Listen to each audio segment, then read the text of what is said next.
What's up, gang? Thanks for joining the Undiplomatic Podcast, the show with undiplomatic takes about the foreign policy scene. I'm Van Jackson, and today's a special episode, not because we're covering inauguration horse shit, although it might come up. And after my guest leaves today, I may dwell on that for a hot minute. If you want, we can talk about it. Short of political violence happening, I'm not sure there's going to be a ton that's sort of clip worthy in the inauguration festivities. It's a fucking, white supremacy nightmare. Anyway, my guest today is going to be one Daniel Bessner, friend of the pod. I've been on his show a few times. Host of the American Prestige. He's a historian of American foreign relations. And I think everybody fucking knows him. Like, chances are, if you know me, you know who he is. And he's known for having some pretty sharp elbows opinion wise. And he's a good writer, and it makes for good conversation, So we're going to talk to him about, I'll go through all this shit, but we're going to talk to him in like literally 5 minutes about all the shit he wrote about Noam Chomsky in his essay in The Nation last week, which was quite good. And I think he put a lot of time into it. And it's almost bizarre that it hasn't gotten a ton of play, but in the context of everything that's going on, the whole dumpster fire that is world politics thing, like, I guess on some level that makes sense, So it got drowned out. I'm bringing him. When we booked this, actually, I did not realize it was Inauguration Day, but it's possible he didn't either. Either way, we may come if chat has some things to say about it. I'm sure we'll go there. We're both pretty good at speaking off the cuff or whatever, so I'm not too worried about if there are any crazy things that happen with inauguration. It is, just so you know, 6 a.m. in New Zealand where I'm recording this, so like I'm up early, I got my coffee, and I'm not aware of any extreme news to pop off of inauguration so far. I did want to warm us up though with there's this Filipino rapper in the Bay Area called Bamboo, and he had a great little clip that he posted tying together the Gaza ceasefire and the Altadena fire, and his bars were fire. He's an amazing rapper, so I just wanted to share this real quick. No, I'm not smoking right now. Thank you, though. Yeah. Ceasefire, Netanyahu is a liar. Settlements got wider, missile smoke rose higher. In the minutes after saying it was peace, they kept bombing. When politicians talk, that's all it is, just talking. In the rubble, there are babies still buried under Gaza. On my mama, long as I can push forward homes, I'm gonna hoodie down, rallying for justice for the murdered. Ceasefire just to start, but Zionists gon' burn ya.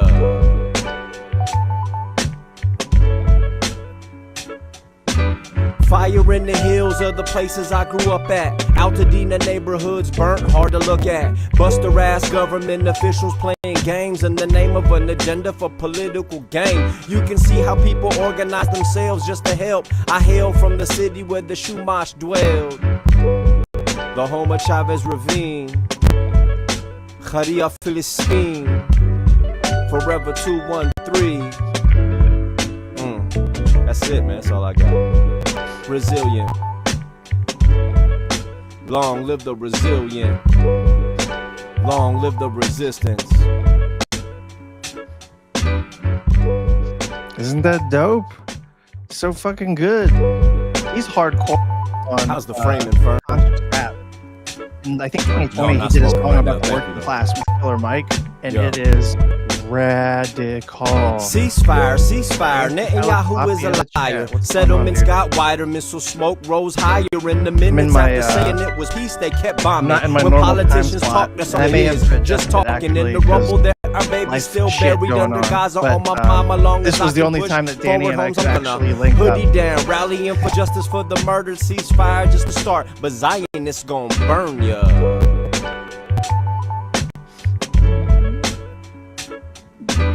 Fire in the hills of the places I grew up at. Altadena neighborhoods burnt, hard to look at. Buster ass government officials playing games in the name of an agenda for political gain. You can see how people organize themselves just to help. I hail from the city where the Shumash dwelled, the home of Chavez Ravine, Kharia Philistine, Forever 213. That's it, man. That's all I got.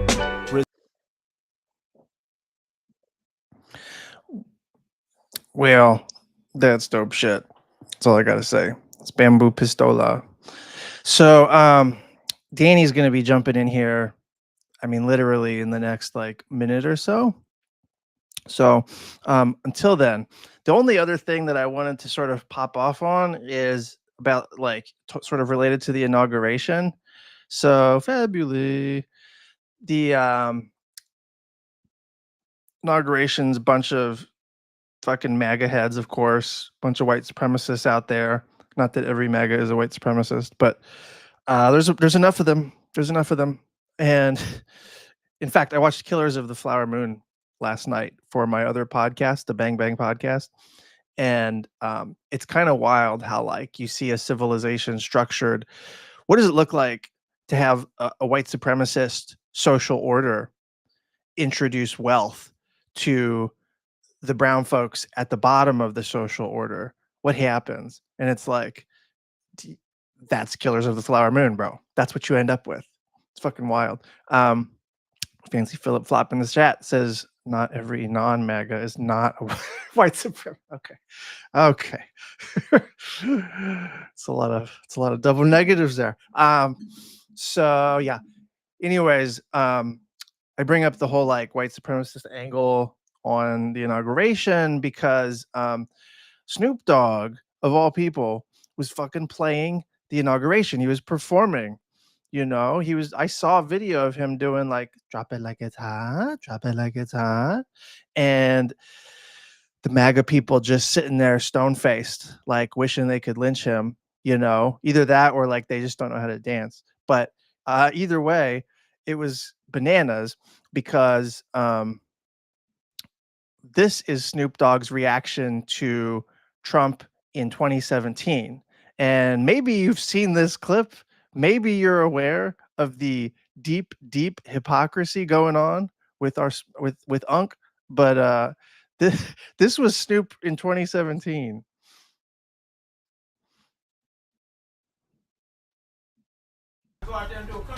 So ain't nobody gonna perform for Donald Trump, huh? Which one of you jigaboo ass niggas gonna be the first one to do it? I'm waiting. I'm gonna roast the fuck out one of you Uncle Tom ass niggas for doing it. Which one of you niggas gonna do it first? Osby's the one that performs for himself.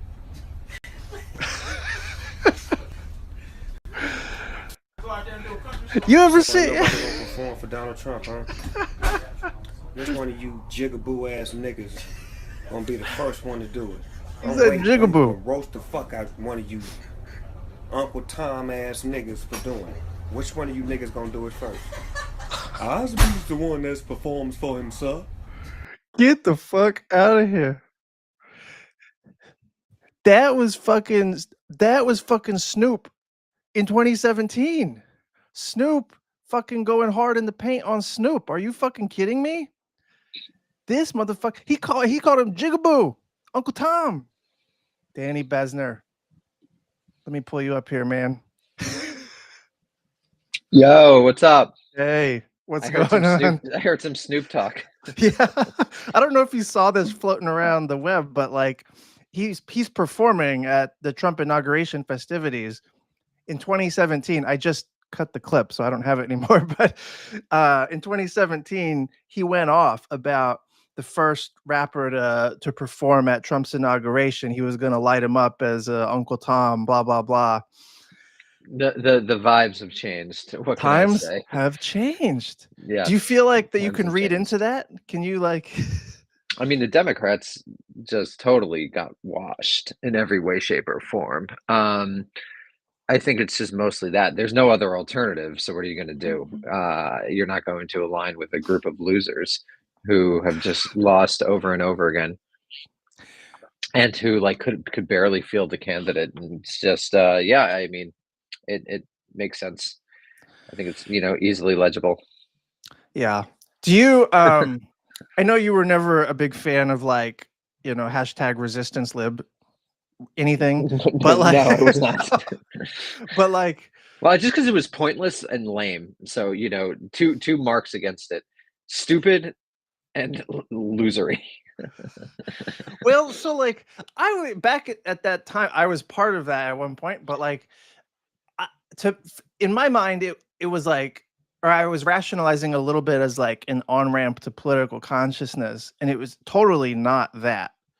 It was No, something it was else. not. It was like a No. performance or fear without reflection, or I don't I haven't adequately made. What do you think of that? Like I mean, I think it started off with like genuine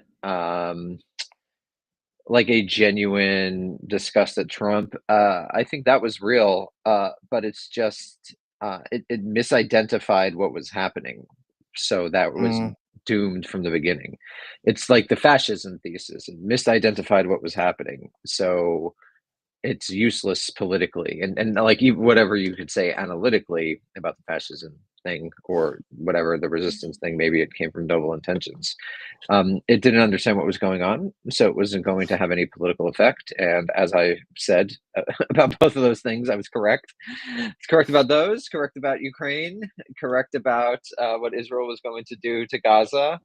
And yeah, so people start listening to me more, Van. It's actually the annoying thing is it's pretty easy to see what's going on. It's just people don't want to see what's going on.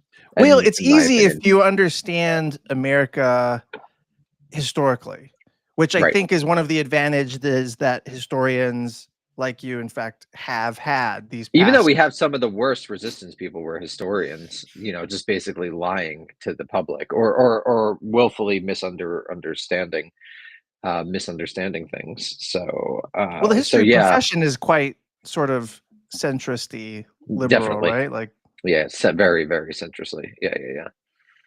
yeah. Various people in the chat are going off about the sort of failed on ramps to consciousness over the past 10 years. Well, the consciousness doesn't matter, right? Yeah. Like, it's like it doesn't fucking matter if they're not going to redistribute the money. Who gives a shit? And they're not Well, going to do that. presumably it's a precondition. How you gonna opt into like a redistribution arrangement if you don't have a sense that people are equal and have equal worth and deserve equal Well, because humanity? there's no mechanism for that consciousness. I guess is what I would say. Like everyone could believe the right thing, but if there's no mechanism for that change, then it's not going to matter. And I Are you think it's telling me pretty voting clear. for Kamala is not the change you No, see? voting for Kamala was not the change you wanted to see in the world. So yeah, if there's not a mechanism for change, it doesn't really matter what people think. And I think I think it's pretty fucked. Yeah. When I saw I was quite affected by the Snoop thing, only because it was like a consecration in some ways of what I basically knew, which was that like you can't even hope for the kind of stylized performative No. resistance, appearances on Curb Your Enthusiasm style resistance of like the Alexander Hamilton years, and like that has probably curdled, and people like Snoop are just Just express. vibing, man. I mean, like the Democrats don't offer anything. So what is he even going to do with it? I mean, Trump at least offers a semblance of rebellion. And Trump ended Gaza. I mean, like that's really just so why it still like hasn't fully, but like that Trump ended Gaza and it was the Democrats who supported it. I mean, that's that's disqualifying. Dude, it's day zero of his Yeah. presidency, and he has gotten credit for free paid advertising for saving TikTok from the libs, you know, fucking Oh Gaza. God, Like, so fucking funny. Oh this God, is what a grim world. And you see all the, I'm sure you have that picture of all the tech guys. He's got like the entire elite on their side. I mean, and the oh Democrats are yeah, just yeah. like incapable of reforming themselves. So it's why even get mad at them, And the you know? meme coin and like, Yeah, yeah. the meme coin. The the grift is so open. Yes. He is the seed bed for some of the problems that he then foisted on Democrats. Democrats responded to in the worst way Yep. imaginable. And Could you then he believe they did the fascism shit? Like that was so. I mean, it was great for me because I knew it would not work. But I mean, I cannot believe they did that, and they got wrecked by like all those idiots claiming that they needed to do this. Oh, it was so good to see them get wrecked. well, so like I've been pretty like ambivalent about the fascism debate. Like everybody's got a point or whatever. Mostly like no Everyone does matter have a point. That's true. yeah. Like the thing that like to counter you, I suppose, the thing that I was or to like say something good intentioned about the Biden administration, which you will not hear me do ever again, is that like there was a moment when Biden first came in when it was like, well, okay, so maybe we can have a kind of new popular front and the left liberal coalition would embrace the left. And that was given how they treated Bernie in the primary, I should have known better, you know? Yeah, But I it's never thought like, that was going to happen. It's like obviously it wasn't going to happen, and also Biden's like the most progressive president of my lifetime. This thing was fucking total nonsense, yeah, absolutely ridiculous, and it made me woe and weep for humanity's future that people were saying shit like that. yeah, it was pretty rough in hindsight. I don't know that like I was in conversations in DC around that time and it was all policy wonk. I mean, like elites of the Democratic Party, foreign policy cadre types, and they were earnestly feeling the fascism.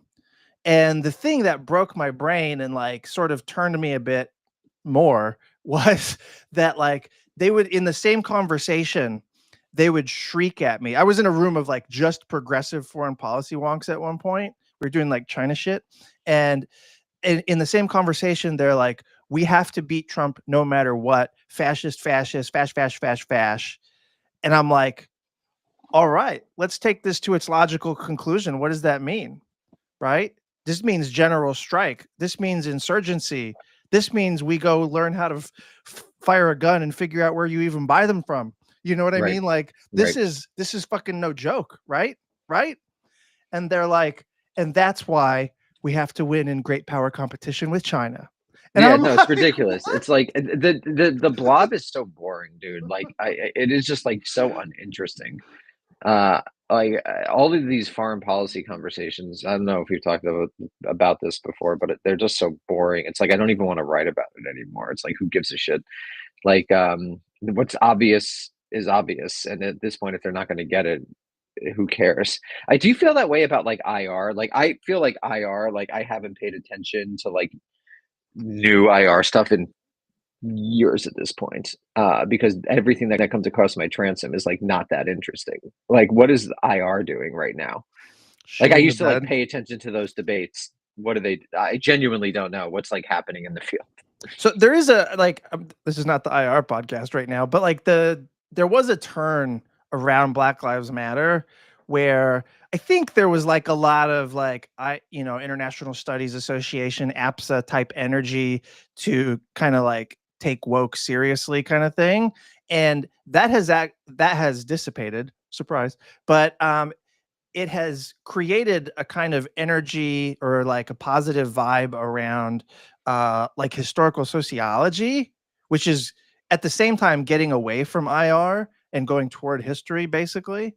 And Yeah, so like because IR doesn't actually explain very much. I mean, like I was really general like, covering laws of the universe, like that's it not just real. doesn't work Yeah. ever. So it's like, why are you all these smart people, or even not even like even like the small N case Strategies studies? of the left, baby. Yeah. Well, that's what matters. But even like a lot of the small N case studies, it's like, okay, this is like 4 cases, and you're making an argument about, I don't know, whatever technological diffusion. It's like, it doesn't work. You know, it's like that does not give you a It's too wisdom thin. or what's Yeah. going to happen. It's just thin. It's thin. IR was best in like 1948 when it was basically political theory. I just find the Yes. findings are not robust, and the field is just a thin field. So yeah, I genuinely don't know what's even going on, but like all of this stuff, like what are they focusing on? So they'll make like very contingent claims about causality within certain historical periods or certain specific events. Why And not just be a historian and do it better? well, yeah. So like it is they're a little sharper with the causal claims than historians, but they're a little thinner with the evidence than historians. That's the kind of trade-off. Right. Well, the historians, I think actually people like, there is a method in history. It's the construction of the narrative itself is the method. And I like social science, people trained in social science find that like difficult to like get, that you don't like use the language of dependent and independent variables. Like the very creation of the narrative itself is the highlighting of the various causal forces that you think are important. And I think that's like, if for some reason people find that hard to understand, though it's very obvious. So I actually think historians are actually more robustly causal because they actually understand something in its totality. Whereas the actual what would be the word? The isolation of variables is just not Reductive, yeah. true to social reality. It's not true in like an ontological sense. It's just not how things work. You cannot do that. And I think you're seeing it in a little bit of like older fields that were thought to be more robust, like social psychology. That shit's just irreplicable, essentially. So like, what is even the utility of these things? And like, I mean, there probably isn't that much, to be honest. You know, you get all these like quickie, cheapy books that like Chris Hayes has that new stupid book about like the attention economy. I'm sure it relies on social, like sort of, you know, cheap social science, fly by night social science. And then it's it's not really a robust way to understand social life, in my opinion.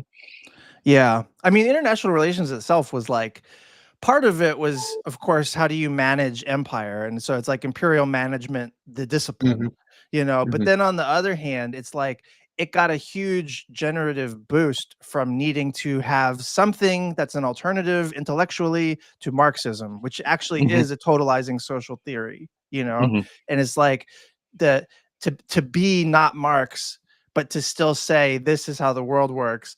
That was the mandate in a way at a certain point. And so like, especially during the Cold War.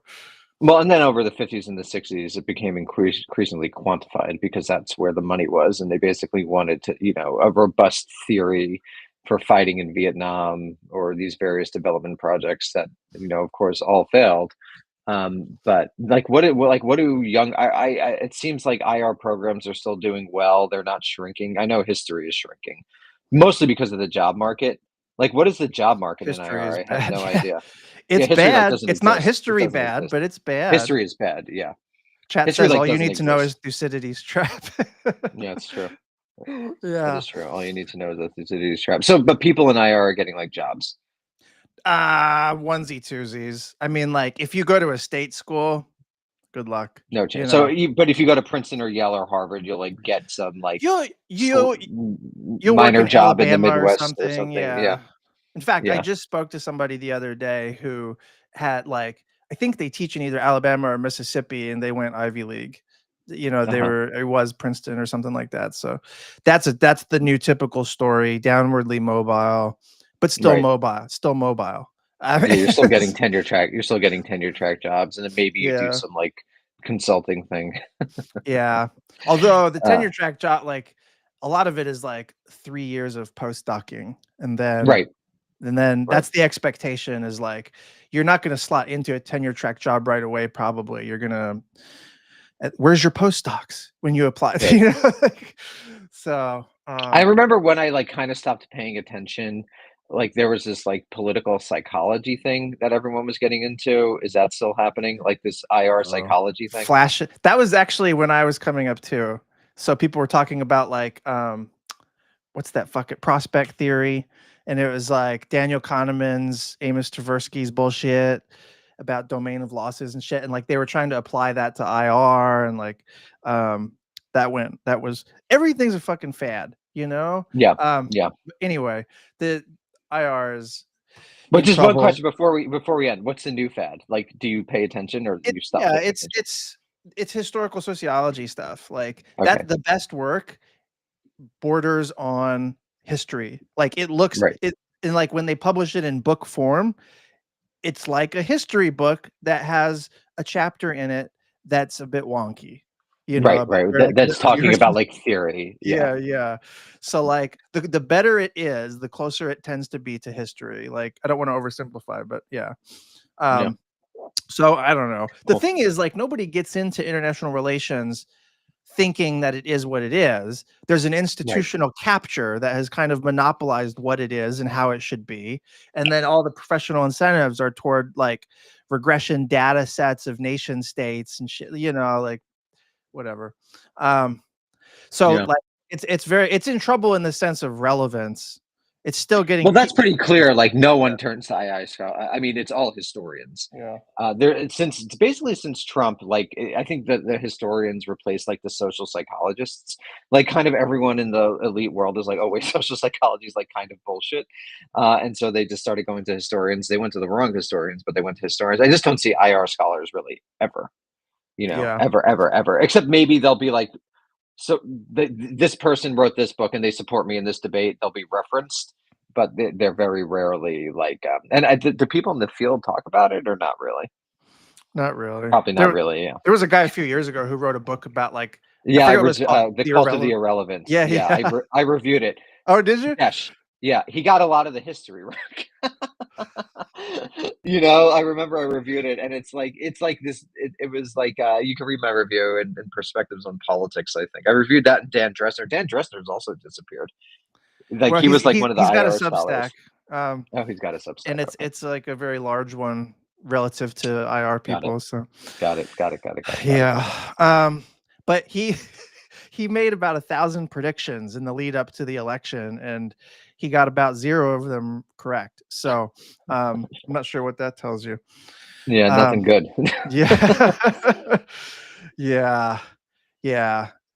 Oh, to Chat's point about Kahneman and Tversky, prospect theory actually has something to say, but it's a psychological theory. So, like, what are you going to do with that? Or, like, what do you call it? The behavioral economic theory, you know? Right. Um, Oh, right. Right. Right. You yeah, know, common sense dressed up in social scientific language. yeah, yeah, That's a yeah. lot of behavioral economics. With a lot of Uh, data, yeah. baby. Yeah. A lot of bad data. um, so, are you not in LA right now? Were you No, affected by the fires? You were I'm at living there, right? UW. Yeah, yeah. I was living there a while ago, but no, I haven't been in LA for a bit. But the fires seem pretty bad, and it seems like they're coming back. From what I just heard, like there's a chance that things could get bad again. Oh my Um, God. yeah, so this week, but I mean, we'll see. And maybe they're also saying that to try to get people, you know, like ready for it should something happen. What So you like a lot of Gavin Newsom type liberals, they gruesome have Gavin become Newsom. his mass constituency. They have become like mask off about, you know, hating homeless, reactionary, that kind of thing. Like, and then you've got mutual aid groups responding to the fires, which is going in a very different direction politically. And then you've got what is like literally starting now with immigration raids on certain towns, like my beloved Monterey. And I can imagine that radicalizing people one way or another in Yeah. directionally. But like when you net all this out in aggregate, what is like California is a site for a lot of converging shit. Like, how do you think California's politics are going to come out on the other side of all of this? It's difficult to know. I mean, California was Republican for a long time. Yeah. It is conservative economically. particularly in related to property values. And the Democrats just have no juice, and they totally mismanage the state. So the fact that they did all of that doesn't augur well for them. I could see LA getting a Republican mayor, or the state getting a Republican governor. But the thing is, the right is also full of fucking bullshit. So it's not going to do anything. So this is why it's just going to go back and Tax forth and back cuts. and forth. Yeah. It's just like the right is also not going to do anything. So it doesn't matter. It's just going to be going back and forth, and we'll all be immiserated more and more and more. And politics looks pretty closed off of the moment. So it's pretty. It's not great for anyone, really. Cool. Also awesome vibes. So when I want to by the way, the reason I asked you on here today was about your essay in The Nation, The Worlds of Noam Chomsky. Dish a little bit about Chomsky for a few minutes. Sure. But maybe to set that up though, or like maybe a reasonable context for that is like the crisis of liberalism, an idea that you've talked about a lot, you've written about a bit. And then I thought of it immediately when I saw that the New York Times gave like wall-to-wall coverage of fucking Curtis Yarvin. Oh God, so right-wing stupid. authoritarian monarchist who nobody. This is who they're afraid of. It's so fake. This idiot, that no one cares about, and is like clearly just a post hoc justification for whatever Peter Thiel wants to do, that they're trying to make you scared. I mean, but doesn't it also feel they want like to build him up? It seems like. Well, this is the thing, right? But it also feels like it has no real juice, right? Like I've always been inured to this, but so maybe I'm wrong. But like, it just feels like this is more pathetic, and like no one's really scared of Curtis Yarvin. It just seems like liberalism doesn't even have the juice to like get good enemies anymore. Or like they could choose to see Trump as the enemy and then go in a different direction. He's the worst of liberalism, as opposed to a man outside. Like there's a way you could, right? I don't know, do good things, but yeah, but they'll never do that. So like, who cares? Well, so what do you like for people who are maybe like unfamiliar? What do you mean by crisis of liberalism? What do you see as driving it or causing it? I mean, what's driving it is difficult to know, but it's clear that liberalism isn't able to incorporate its critique like it was in the past, and which made it like pretty powerful as an ideology. Like it was able to incorporate populist criticisms. It was able to do things like the New Deal, and when the New Deal order seemed stagnant, it was able to reform itself along neoliberal lines. But now there's so clearly a need for a new type of political economic order, at least to, even if you're just thinking it not as a global emancipation or a domestic emancipation that's universal, just to like get the bourgeoisie on your side, like for example, cancel student loans.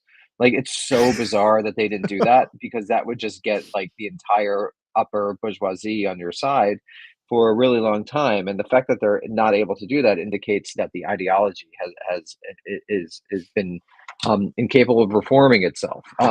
I mean, they're a little bit safe because, again, like conservatives themselves have no juice, and that there's really no other option. But it is a sort of withered and desiccated husk of what it could be. So,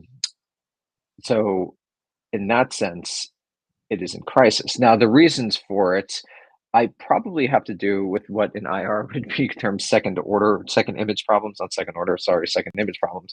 Probably something related to the Democratic Party and its ossification and its increasingly elite nature, the sort of meritocraticization of the Democratic Party, people going to at least its elites going to a relatively small number of schools, even though ironically Biden and Harris were not part of that crew. But the sort of party apparatchiks and the consultant class kind of becoming a class in and of itself, and not going to challenge its own class interests. So I think you see a sort of withering away of the Democratic Party, an ossification of it. But again, the right, unlike under Reagan, the right offered like juice, offered like an alternative political economic system that, at least like initially, if you just get rid of regulation, that is going to push money into the system, and that did make things feel better for many people. The right is also offering nothing, basically literally nothing. They're not going to reshore all of American industry. So they're basically offering xenophobia, racism, and like a countercultural politics, which is also not going to last. So again, I think you see going back and forth, back and forth, back and forth, back and forth. Yeah, like if the Democratic Party or liberalism itself were healthy, you probably wouldn't have them shitting the bed on TikTok, on genocide, No, they just make on every rent, wrong on decision. fucking Yeah. tuition, loans. Yeah, no, they just literally make every single wrong decision. It's So, yeah. it's the worst. I said this on social media, and I was not beloved for it, but it's the worst presidency of my lifetime so far. It's What did what's like the your colleagues like? Do you even pay attention to like what's going on in the States, or now that you're in New yeah, Zealand? more than Do ever. Weirdly, yeah, like it's So what are people say, like what are the like what's like the IR normal person take on it?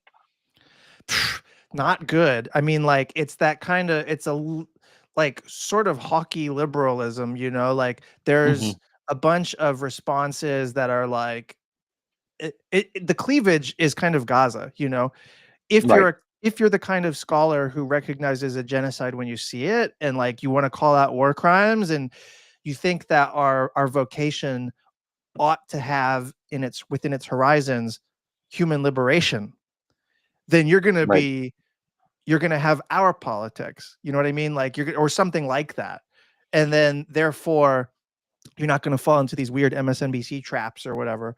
But right, you're also probably doing a different kind of scholarship. Like those kinds of scholars tend not to do giant data set regression, whatever, right, jerk off getting grants from DARPA. I mean, like, right, and so, right, and then like I don't want to paint with too broad a brush here, but like almost everybody else is in the like, keep your head down.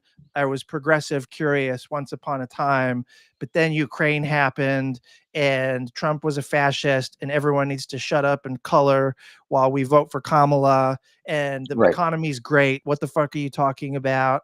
And and That's pretty. now So it's grim. That's intellectually grim.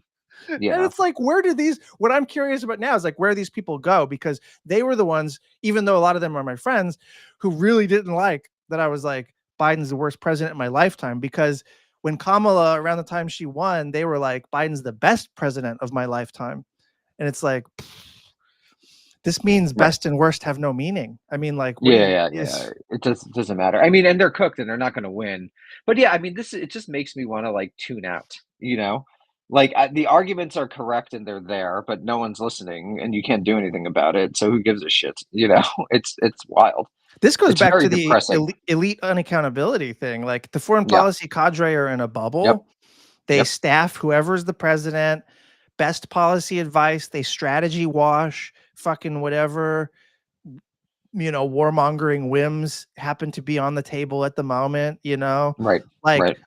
like CSIS was immediately publishing explainers about our strategic interests in Greenland as soon as Trump farted out Greenland, Right. and it's Right. like, God damn Right. it, Yeah, no, it's just fake. And yeah, so it's like why even like care? Hey, let's make the Panama Canal again, a thing again. Yeah. Okay, here's our 5 bullet points about why the Panama Canal is a threat from China, and like, yeah. Yeah, no, absolutely total nonsense. Yeah, so like what do you do? Like I haven't written, it's interesting. I feel like I said what I needed to say about international politics in that Harper's cover story I did a few years ago on like the I remember American that. century is over. Yeah. Yeah. And so it's like I don't like that's the right thing, like China's gonna eventually take over East Asia. Are you gonna let it happen chaotically or planned? Oh, it's chaotically, okay. Are you gonna fight Like about it, or are you gonna yeah, figure out how to like how to like not compromise? abandon South Korea. Yeah. You're just gonna abandon South Korea one day, fine. So it's like, what is there to even do? What is there to even say? Like I think I have a podcast. I said something similar in the Bunga Bunga podcast recently. And so it's like, yeah, it's like a little bit boring to even think about, like, but the structure and process is obvious. It's just the politics make it impossible to do anything. So like, how many screeds could I write against Biden or Trump when it doesn't fucking matter?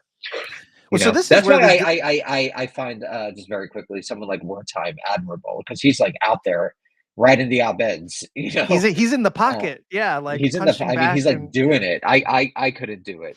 Like I yeah. couldn't do it.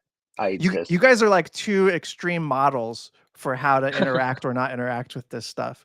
Yeah. And I'm kind of like in between. It's like I've drifted more toward your style as I've been policed out of my social circles. And so, what do you mean? Like, expand upon that. What do you mean? Because I feel like maybe I'm naive, but I have plenty of social circles, which I'm welcome in. Like I don't necessarily want to be invited to the resistance historians ball, but Oh, that's like I've the right. found new ones. Yeah. Yeah. So okay, so yeah, there are plenty of people who kind of just think this because it's actually true. So I think that does wind up shaping things a little bit. But yeah, what do you mean? Like what circle? Like how are you pushed out? Because I remember when you wrote like that Texas national security thing, like the progressive thing. I remember I taught on that, and I'm like, not you specifically, but I'm like, none of this forum is progressive. It's like weird. Yeah.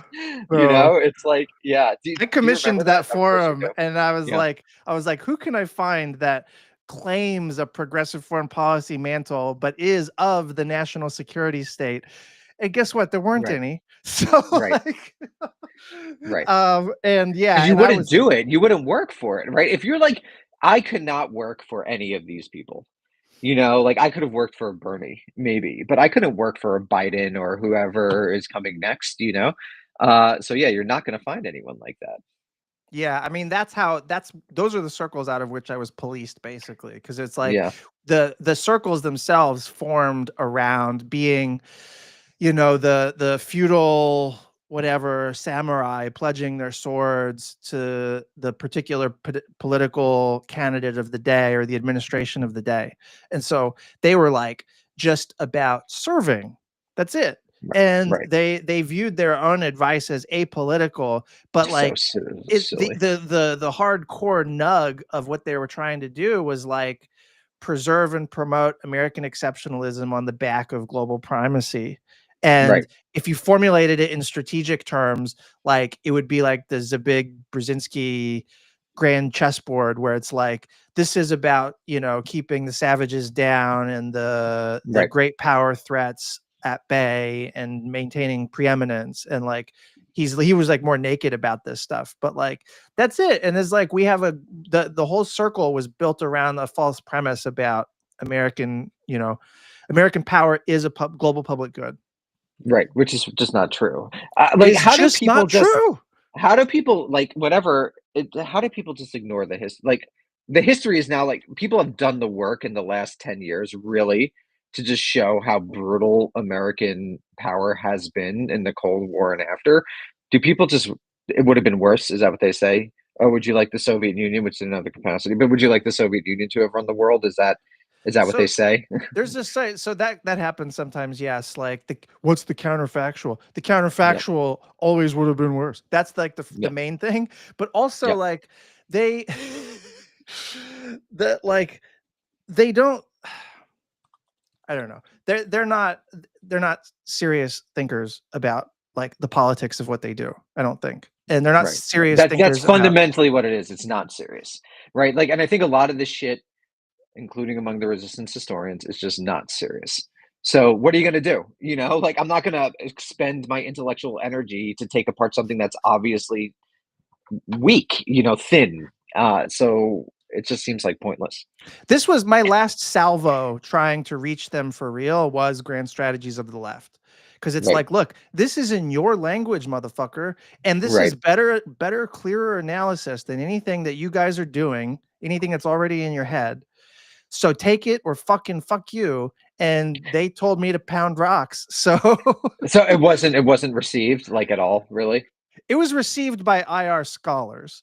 But IR Got it. scholars, as we established, are like not that relevant to Right. the world of policy. What did the IR scholar say? I'm just curious. What was the IR scholar? They think it like opens new horizons of our politics, and it provides a critique that like a lot of them just hadn't been familiar with, And Got so it. if you're open to it, it's there. It's just like if Right. you're open to reading Marx or Fanon or something, it's there. Right.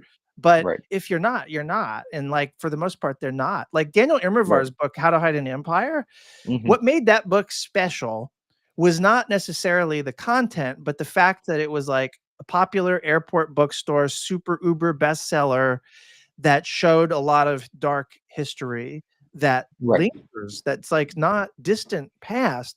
And like the bizarre thing that I've seen a lot of these people do, there's got to be a psychological concept that this is called, but like it's like, man, the CIA used to do some horrible shit. Thank God they don't do that anymore. You know, that's the Yeah. liberal washing of American atrocity. Right. Right. And Which is, I mean, like, and post Gaza, yeah, they just, I mean, like, okay. 10, So 10 like, what years are we even doing here? 10 years from now, there's going to be like, man, the U.S. national security state sure did some horrible shit with Gaza and Palestine 10 years ago. Good Right. thing we don't do that anymore. And it's Yeah. always like this.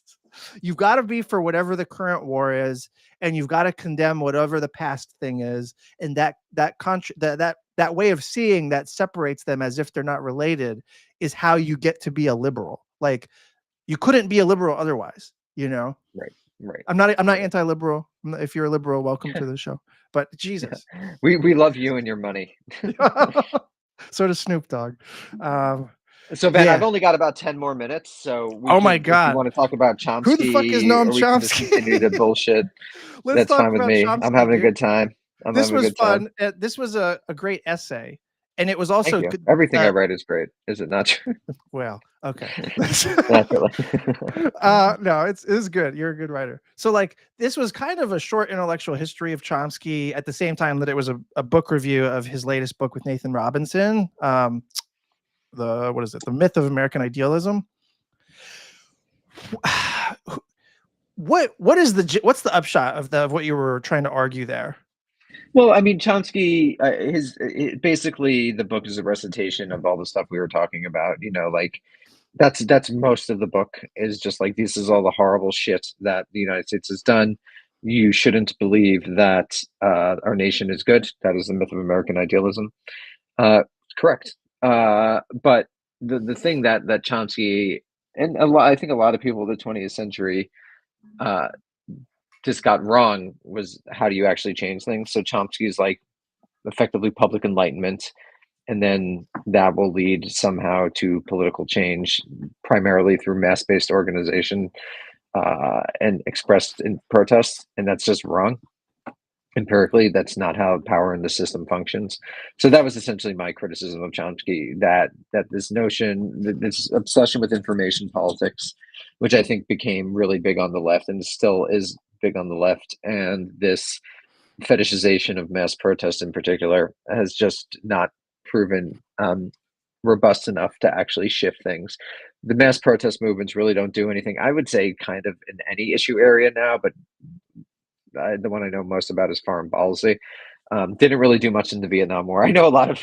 I got some emails from people who are Yeah, upset that's that I a said that one. controversial take, but Yeah, yeah. and definitely not with Iraq. It's actually not that controversial if you look at it. Like the Vietnam War doesn't end between like 73-75. The height of the protests were 68, 69 into early 70.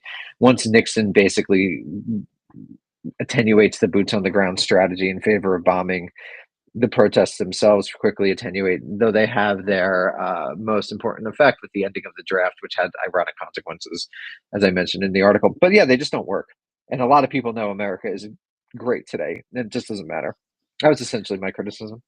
So yeah, I will not co-sign that, but I think it's true that mass protest or mass-based organization does not shift the balance of power, or like it doesn't within society. It doesn't change the balance between capital and labor, and it certainly doesn't persuade the national security state, mandarins.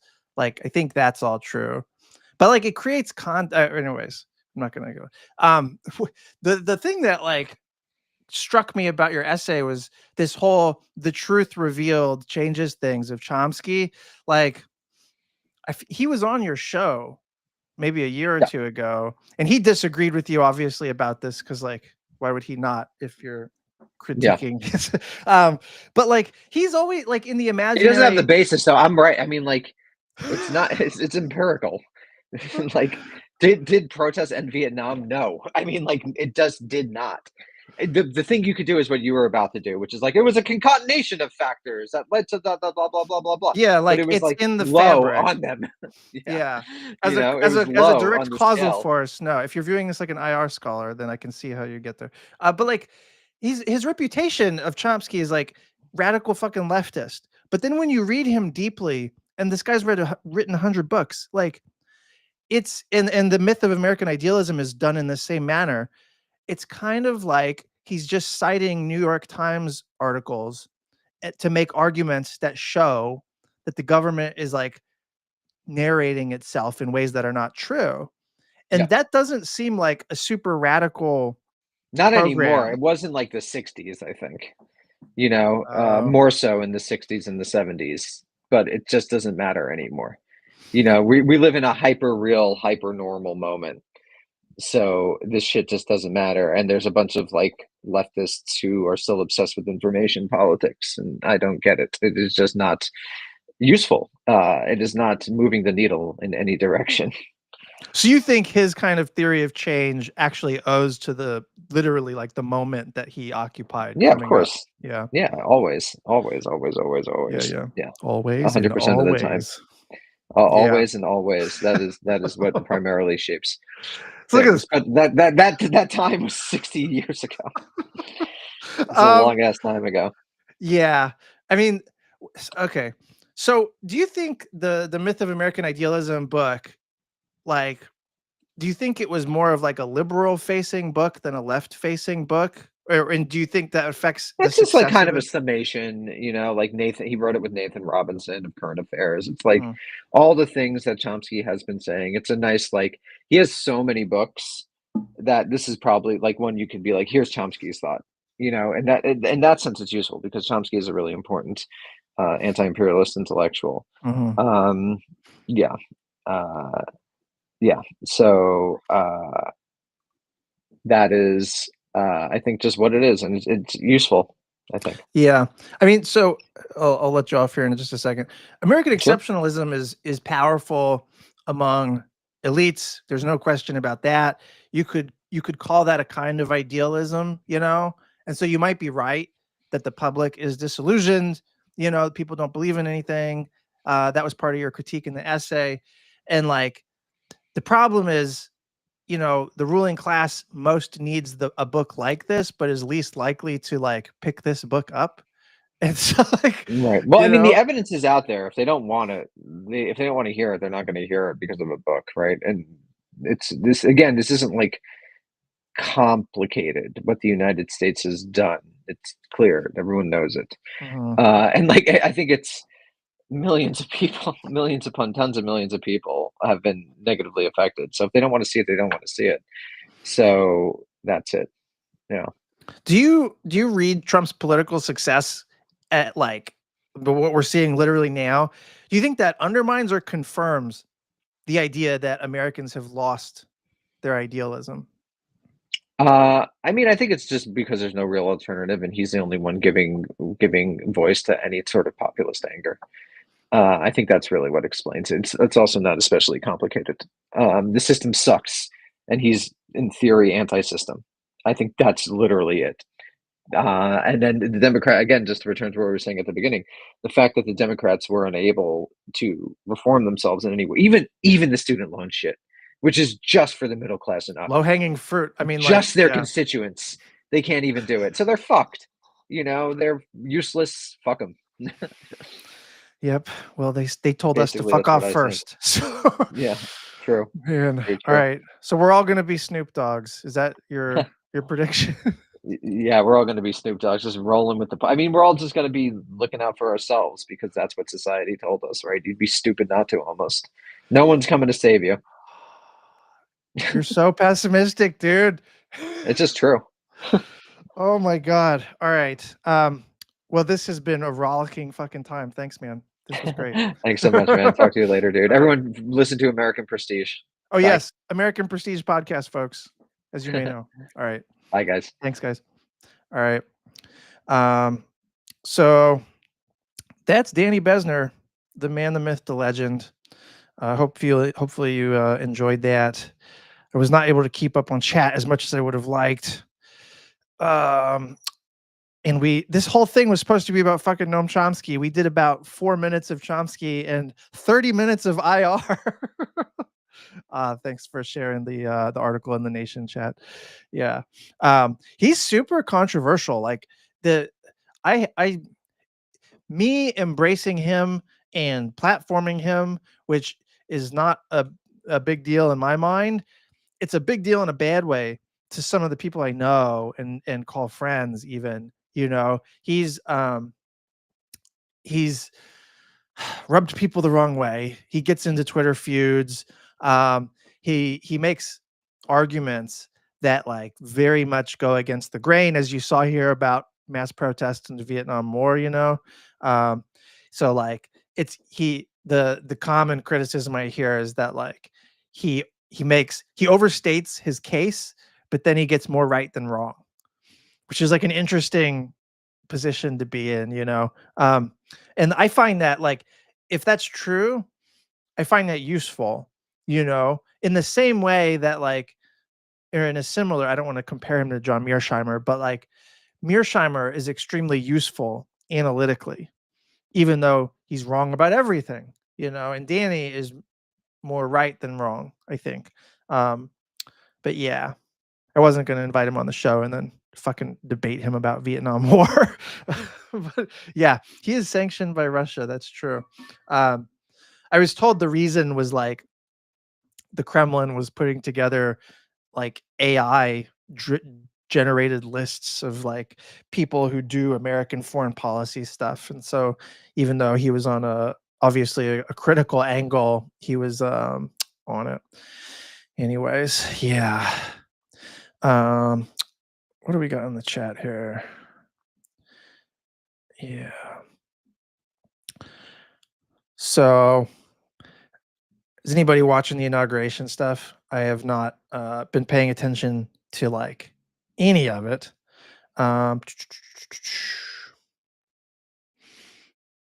Snoop Dogg is as far as I went.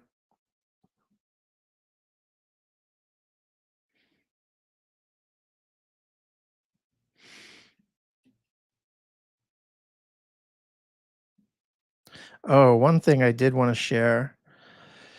This is not long, and it's kind of presaging what we're in or what we're headed toward. This is like it's foreshadowing. That's the word. It's foreshadowing the kind of foreign policy we're going to get with Trump. So like a lot of people sort of hate watched the various confirmation hearings for Trump's nominees, and basically Marco Rubio is the most coherent, probably the smartest of the nominees that have been put up so far, but he's also like a hack and a sycophant and all of that, and a Uber hawk, But within his confirmation hearing, and like a bunch of other streamers did like live stream his hearings or like, hate watched it. I watched a bunch of them. They didn't comment on this one part that I'm going to show you. And I find that very strange, right? Let me see if I can share this.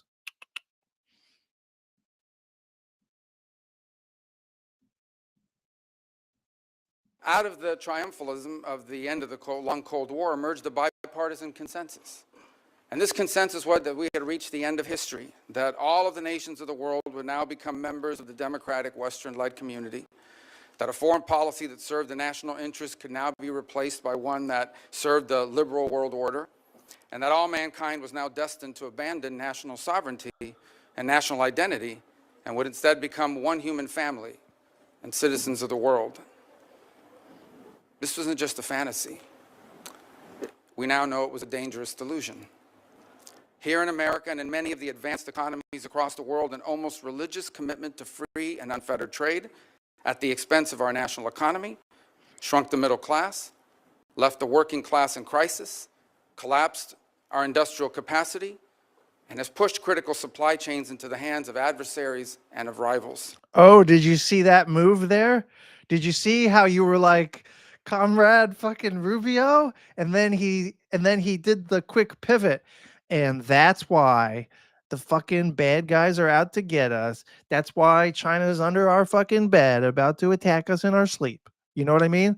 So like he starts off, I think there's like 1 more minute of this shit, but he starts off fucking railing against neoliberal globalization, how the neoliberal economic order has wrought all of these immiserating conditions, right? And it's like you know, when I started hearing that, I'm like, oh, these MAGA natcon intellectuals are they have some critiques of how power has been working that sounds very lefty. What's going on here? Maybe they've been, red pilled or something. Maybe they've got some consciousness. And then he immediately goes, and they destroyed our industrial capacity and they took our supply chains. And that's why it's time for World War fucking 3. And it's like, God damn it, dude. They're like the core thing that they think neoliberal globalization destroyed was the national sovereignty. But national sovereignty, these same people, these MAGA types, the Republicans, and specifically Rubio, have never in their lifetimes allowed national economic sovereignty for other nations. National sovereignty and nationalism itself is the totemic, all-encompassing ideology of them, and it's got like a hollow core to it. They think that they talk about nationalism and the nation state and national sovereignty, but it's always sovereignty for me, not for thee.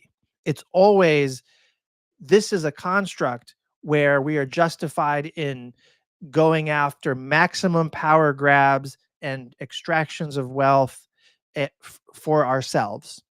It's a way of legitimating one-way power hoarding and power projection. Let me keep it going here. Just 1 more minute. An irrational zeal for maximum freedom of movement of people has resulted in a historic mass migration crisis. So the capital can move around. People, not so much. Here in America, but also around the world. It's one that threatens the stability of societies and of governments. Across the West, governments now censor and even prosecute domestic political opponents. Meanwhile, radical jihadists openly march in the streets and sadly drive vehicles into our people. While America far too often continued to prioritize the global order above our core national interests, other nations continue to act the way countries have always acted and always will, in what they perceive to be their best interest. So you see, they talk about nationalism as if it's this coherent thing, as if it's a thing that is universal, which is like almost a contradiction in terms. But it's like, this is a construct, an intellectual construct that justifies America doing whatever the fuck it wants, And as the dominant power in the international system, that means fucking primacy still, Where somebody in the chat said, yeah, whenever they talk about this anti-neoliberal shit, they point to more financialization, more grift, more deregulation. Yes, you're gonna talk about the evils of neoliberal globalization and then issue a fucking meme coin and then cash out Haktua style. You know what I mean? Like, are you like, it's a joke. It's a joke. Almost done. This was only a 2-minute clip, but it's like insane. Let me go here. And instead of folding into the post-Cold War global order, they have manipulated it to serve their interests at the expense of ours. The post-war...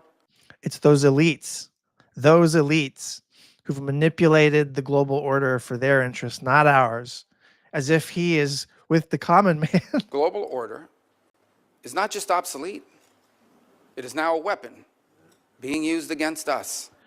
This is radical. The post-war global order is not just obsolete, it's a weapon being used against us. Every single one of you motherfuckers who's in New Zealand, in Australia, in the UK, take note that the United States does not stand for the imagined order that you think exists and that you place at the center of your foreign policy. They have repudiated it. Washington has repudiated it. And all this has led to a moment in which we must now confront the single greatest risk of geopolitical instability and of generational global crisis in the lifetime of anyone alive and in this room today. You know what he's talking about when he says that? China. China. All of this is a giant jerk-off wind-up to World War III with China, economic containment of China, the ethno-purification of the nation so that we can more easily mobilize resources to go up against China. That's that bullshit. All of that was a way to preserve the ruling class and to extend the power and the wealth of the ruling class. And they did it by co-opting leftist critiques of capitalism to do even more and worse capitalism, to do versions of feudalism and capitalism at the same time, and ultimately to drive us into fucking World War III. Bravo. Well played. Well played. Who's having it? You know, the problem is a lot of people are having it. Like people, it's like Danny was saying in our conversation, like people are fed up, you know, and there's a lot of like anti-system energy out there because the system ain't delivering. So fucking whatever. I don't know. I don't even know what to say about it. Let me see this.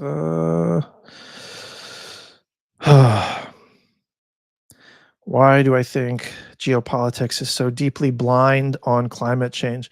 You know, I had Daniel Immervar on my show maybe like 2 or 3 years ago to talk about the grift that is geopoliticianing, you know, like the geopolitics people who are writing like about the revenge of geography and this kind of bullshit.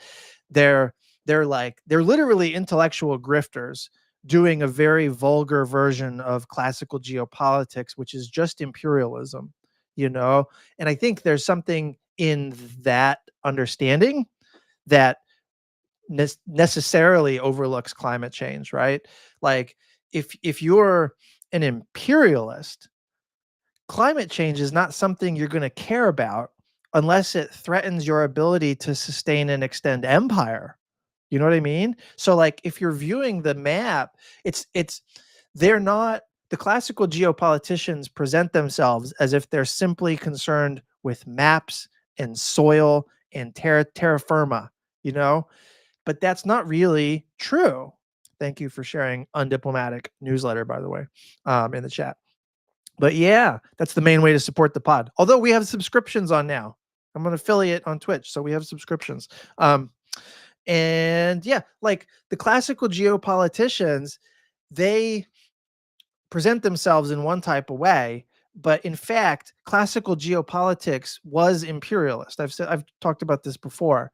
And so the political ordering that they're interested in, the power hoarding, their notions of how you secure yourself, all of it is just like imperial brain. It's empire brain rot, you know? And so like climate change isn't going to matter because it's not going to threaten those imperial relational constructs, you know? It does expose colonies and it exposes territories that have been dispossessed to the ravages of climate change. But that probably just facilitates greater control, you know? You know, the West actually does a lot of debt trap diplomacy, which they accused China of doing. And like, that was a common thing in the Cold War. So like, yeah, there's a great irony though, an irony that's worth observing because it's revealing in the geopoliticians in the classical sense, totally having a climate change blind spot. Like what earthly trend could be more significant for these earth spotters, earth watchers, earth soothsayers, you know?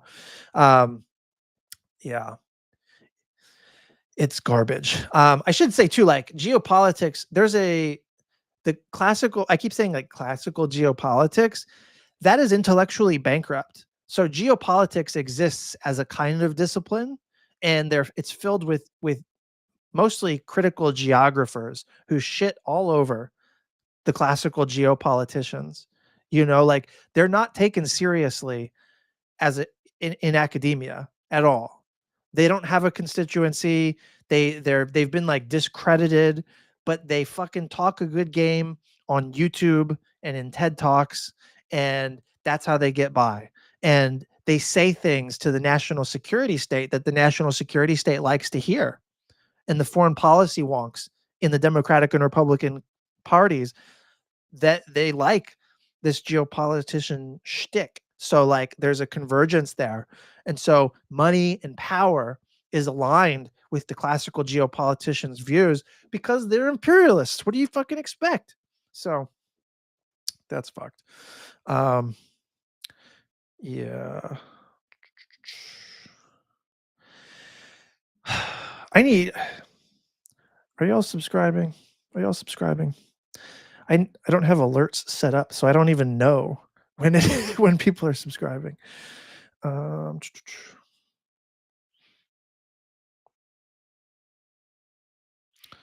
Climate change manifestly is going to screw up empire, from food collapse for everyone to floods, fires ruining the core. Yeah, I don't think they see it that way, and I don't think that their grip on the control of others. The thing is, if you're being ravaged by any kind of structural violence, in whether it's in like the slow violence of like ecological devastation or natural disasters, or if it's in the form of like shitty public policy that's austeritizing you, you know, this, like, if you're dealing with that level of harm, immiseration, what is your ability to like organize and resist, you know, even to do what the colonies did that became the third world and like throw off imperialism?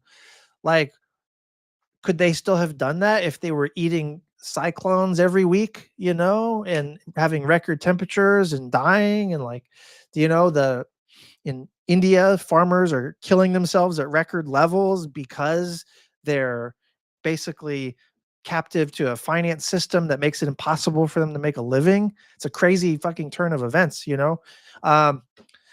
I don't know. I forget what my point was there. But like, oh, like, I don't like, empire might relinquish itself. I wouldn't hold my breath, but like people's capacity to resist is less when you're being grinded, you know? And I think that's one of the ways in which maybe I'm like, you know, diverge from Marx or whatever, because there's this almost mythical belief that like the proletariat will recognize their objective solidarity of position because they're all collectively eating shit and then rise up. And like it seems like the power of the ruling class has too many mechanisms to sort of prevent that from happening, you know? I don't know. I'm just talking shit. Yeah.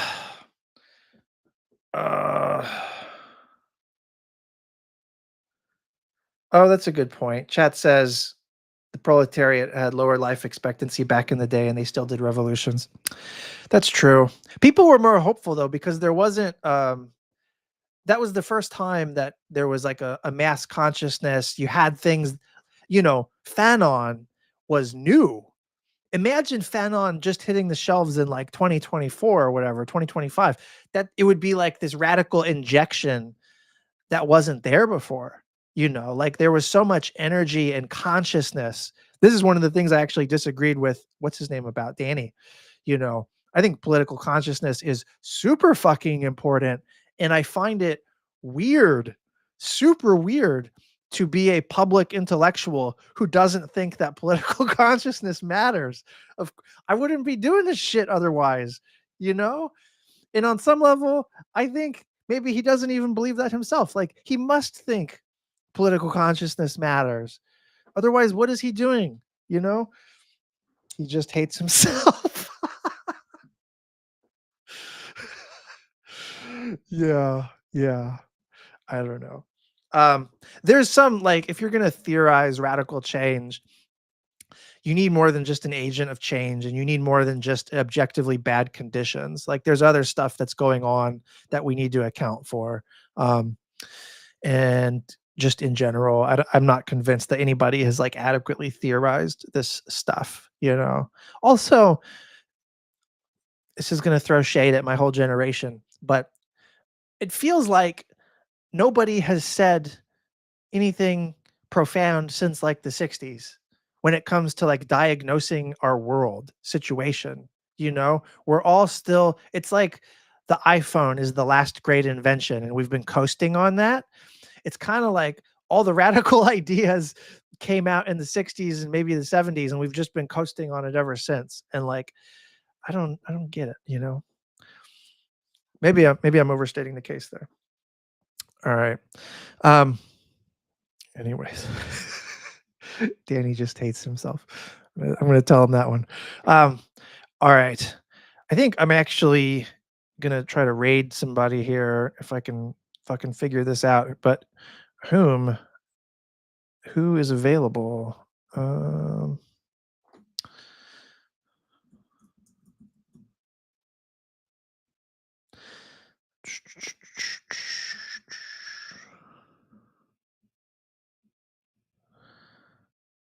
Let's see.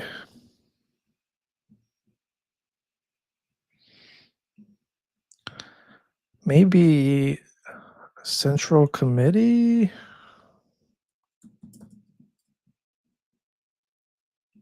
Let's try it. Let's try it, folks. This was fun. I hope you enjoyed this whole Danny thing. We'll get more stuff going like this. I'm going to do another live stream in a couple days, talking to the directors of Pistachio Wars.